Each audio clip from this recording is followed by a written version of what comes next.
नाज़रीन, मेरे कप्तान क्रीज से बाहर निकलकर शॉट्स खेलने पर आ गए हैं। 9 मई को होने वाली अपनी गिरफ्तारी को वो इगवा का नाम दे रहे हैं। गैर मुल्की नशरियाती इदारों से बातचीत करते हुए मेरे कप्तान ने कहा कि उनका मसला इदारे से नहीं बल्कि फर्द वाहिद यानी आर्मी चीफ से है। उन्होंने army chief general Asim Munir पर इल्जाम आयद किया है कि वो आपको बचाने के लिए पूरे मुल्क को तबाह कर रहे हैं। नाज़रीन, गुज़िश्ता 13 माह में पहली बार ऐसा हुआ है कि मेरे कप्तान ने आर्मी चीफ का नाम लिया है। इससे पहले वो आर्मी चीफ का तस्करा बस इशारों कराइयों में ही करते थे। मेरे कप्तान की ये बात सुनकर जहन में पहला ख्याल यही आता है कि वो फौज और आर्मी चीफ में जानबूझकर फर्क पैदा करने की कोशिश कर रहे हैं।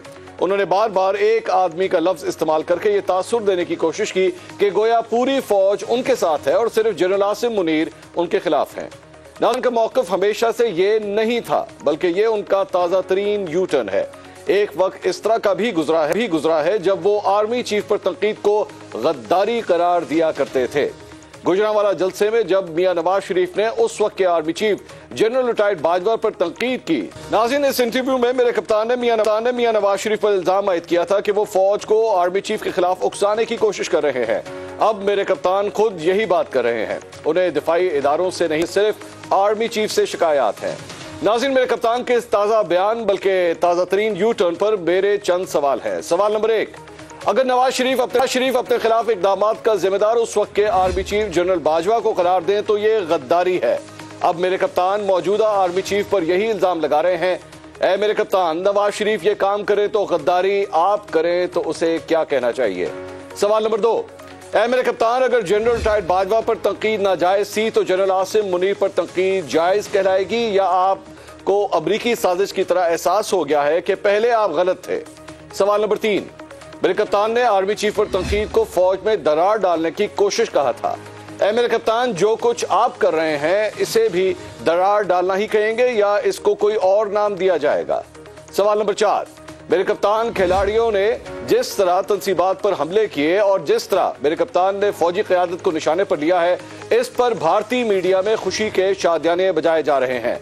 ऐ मेरे कप्तान, इस अजीम कारनामे पर आप भारत को क्या पैगाम देना चाहेंगे? सवाल नंबर 5, मेरे कप्तान, पहले जनरल बाजवा की तारीफें करते थे, फिर उनको मीर जाफर कह दिया। इसी तरह जनरल आसिम मुनीर की तैनाती पर उनकी तारीफ की और उन्हें सुलझा हुआ शख्स करार दिया। आजकल मेरे कप्तान की तनकीद का निशाना जनरल आसिम मुनीर हैं। ऐ मेरे कप्तान, आप जिसकी भी तारीफ करते हैं कुछ अरसे बाद वही शख्स आपकी तनकीद की जद में क्यों आ जाता है? सवाल नंबर 6, मेरे कप्तान ने अपनी हुकूमत जाने की जिम्मेदारी पहले अमेरिका पर डाली, फिर जनरल बाजवा को इसका जिम्मेदार करार दिया, उसके बाद PDM और फिर मोहसिन नकवी को अपनी हुकूमत जाने का जिम्मेदार कहा। अब आपने अपनी गिरफ्तारी का जिम्मा जनरल आसिम मुनीर पर डाल दिया है। ऐ मेरे कप्तान, आपके इस ताज़ा बयान में माजी की तरह यू टर्न की कितनी गुंजाइश है?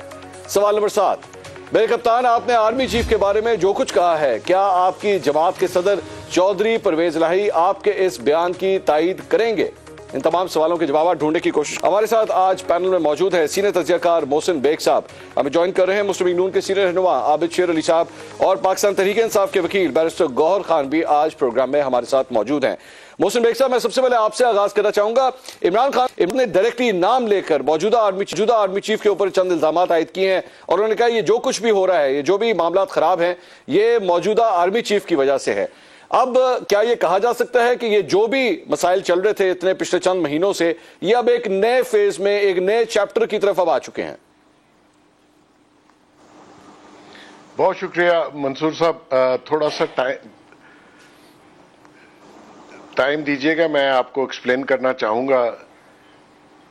बेसिकली ये एक इंटरनेशनल कॉन्स्पिरेसी है। मैं 4 साल से इसके ऊपर बात कर रहा हूं कि आपने सोचना है कि ये जो न्यू कॉन ने नया पॉलिसी बनाई थी आज से कोई 20-22 साल पहले, वो आज इंप्लीमेंट हो रही है सारे इस्लामिक कंट्रीज के लिए। जो फाइनेंशियली स्ट्रांग कंट्रीज थे, अरब कंट्रीज, इस्लामिक कंट्रीज, उनकी आर्मी इतनी स्ट्रांग नहीं थी, उनको तो उन्होंने फारिग कर दिया आर्मी के जरिए। उसमें आप देख लिए लीबिया है, इराक है, बहुत से कंट्रीज हैं।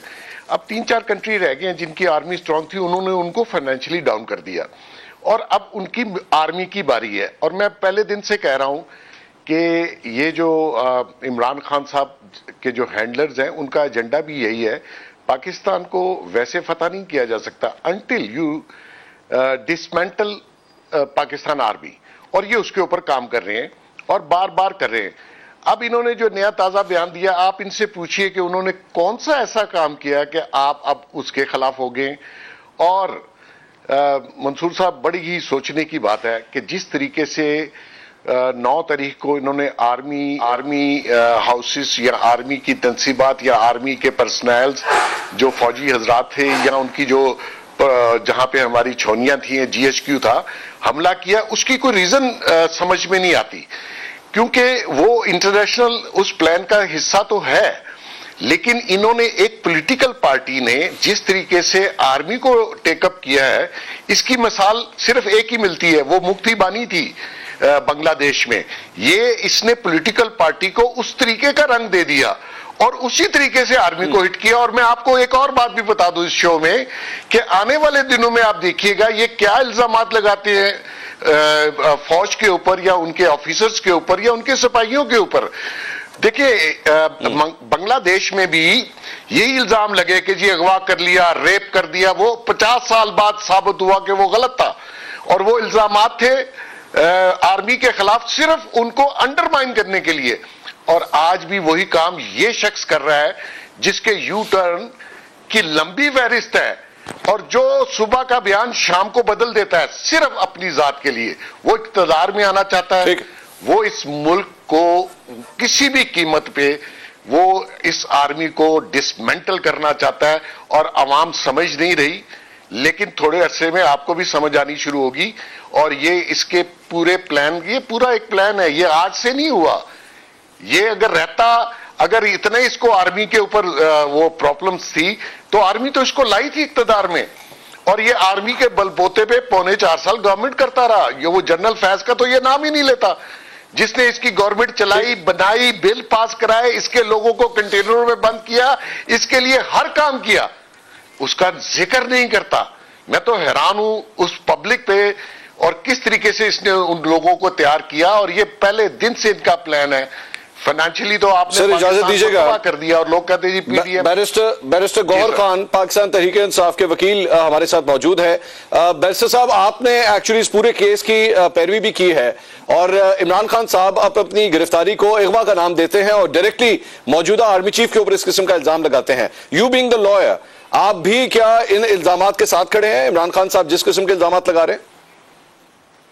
मंसूर साहब, मैं सिर्फ आपसे ये गुजारिश करूंगा कि जो भी रिपोर्टिंग हो वो फेयर और बैलेंस हो। आदो आपके 10 क्वेश्चंस है, लेकिन एक क्वेश्चन का जरूर आप जवाब दे दीजिएगा कि क्या ये फेयर और बैलेंस है, क्योंकि वो जो इंटरव्यू जिसका आप जिक्र कर रहे हैं उसमें इमरान खान साहब ने अपनी गिरफ्तारी का कोई जिक्र नहीं किया है और मैंने तफसील से इंटरव्यू नहीं पढ़ा कि उसका कोई जिक्र करूं, लेकिन वकील के हैसियत से मैं केस के बारे में जरूर ये बताता हूं कि ये ऐसे केसेस को जरूर अगवा का नाम दिया जाता है। अगर सुप्रीम कोर्ट ये डिक्लेयर करे कि किसी बंदे की अरेस्ट गैर आईनी, गैर कानूनी और अनकॉन्स्टिट्यूशनल है तो उसको अगवा ही कहा जाता है। कि अगर आप किसी को अरेस्ट करें, उसको डिटेन करें, उसको अपनी मर्जी के बगैर ले जाएं और वो कानून के मुताबिक हो तो अगवा ही होता है। और ये मोहसिन बेग साहब भी ऐसे कई मरतबा पे कह चुके हैं अगवा होते रहते हैं। तो वो इसलिए अगवा का लफ्ज कहते हैं कि वो केसेस जिसमें कानून और आईन के मुताबिक एक बंदे के खिलाफ 100 से ज्यादा केसेस बने और ज्यादा मरतबा अदालत में जाके सरेंडर करता है और अदालत के इंस्ट्रक्शन के मुताबिक वो जाके पिटीशन करता है और पिटीशन जब फाइल करता है तो कानून के मुताबिक बायोमेट्रिक्स में अदालत के अहाते में चला जाता है। उसको ऐसे तनाजुर में उठाना, मैं आपसे ये तवक्को करता हूँ एज ए जर्नलिस्ट और खासकर आप बड़ा रिगार्ड करता हूँ कि आप इसके खिलाफ मजम्मत करेंगे, चाहे वो जर्नलिस्ट है, चाहे कोई भी शहरी है, चाहे वो इमरान खान साहब है।